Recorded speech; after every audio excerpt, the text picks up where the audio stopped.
বন্ধুরা, এর আগের ভিডিওতে তোমরা দেখেছিলে টাইগার সুলতান কত ছোট ছিল, আর এখন দেখো এই যে সুলতান, এই যে টাইগার, তারা কিন্তু এখন যথেষ্ট বড় হয়ে গেছে, খুব বড় হয়ে গেছে। এর আগের ভিডিওতে কিন্তু তারা ছোট ছিল, একদম ছোট্ট একটু ছিল। এই যে তাদের খাবার, এখানে খাবার তাদেরকে খাইয়ে দিয়েছি আমি সকালে, খাইয়ে এখন তাদেরকে নিয়ে রোদে বসে আছি। তো আপনারাও কিন্তু এভাবে রোদে নিয়ে বসবেন, অবশ্যই রোদ দিবেন ডেলি সকালে। টাইগার কিন্তু এখন খুব বড় হয়ে গেছে, তার কিন্তু একটাও মানে শরীরে কোথাও ফাঁকা নেই, সব লোম বেরিয়ে গেছে তার, শুধু একটু ওই যে ঠোঁটের নিচে একটু বাস ফাঁকা আছে। সে কিন্তু এখন যথেষ্ট বড় হয়ে গেছে,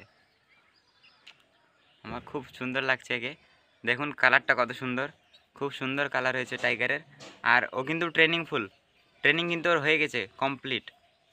কমপ্লিট বলতে মানে শুধু উড়তে শিখলে কিন্তু তার হয়ে যাবে, তাছাড়া বাকি সব শিখে গেছে। রাখবো টাইগার, দেখছেন সে কিন্তু অল্প করে উঠতেও শিখে গেছে এখন। এর ভিডিওতে আপনারা দেখেছিলেন ওরা কিন্তু নিজে নিজে খেতে পাচ্ছিল না, আমি তাদেরকে খাওয়াচ্ছিলাম। তো এখন কিন্তু তারা নিজেই খায়, যথেষ্ট বড় হয়ে গেছে। যেহেতু এগুলো আমার বাড়ির পায়রা না, মানে বাড়িতে বাচ্চাগুলো হয়নি, কিনে নিয়েছিলাম, তাই আমি সঠিক বলতে পারবো না। তবে যতদূর সম্ভব এদের 2.5 মাস মতো বয়স হয়ে গেছে। তারা কিন্তু অল্প করে উঠতেও পারছে এখন। দেখুন রোদ পোয়াচ্ছে কীভাবে টাইগার, রোদে নিয়ে বসে আছি তাদেরকে। সকালবেলা করে খাওয়ানোর পর তাদেরকে কিন্তু আমি প্রত্যেক দিন কিন্তু রোদ দিই। আপনাদেরকে আরেকটা জিনিস দেখাই, দেখুন সুলতানে কিন্তু এখনও গলায় সেরকম লোম বের হয়নি, আর টাইগারে দেখুন ওর কিন্তু সম্পূর্ণ লোম বেরিয়ে গেছে।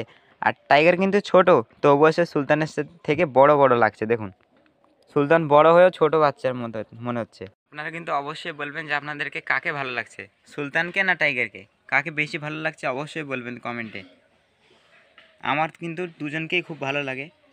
আপনাদের কাকে বেশি পছন্দ আপনারা কমেন্টে বলবেন।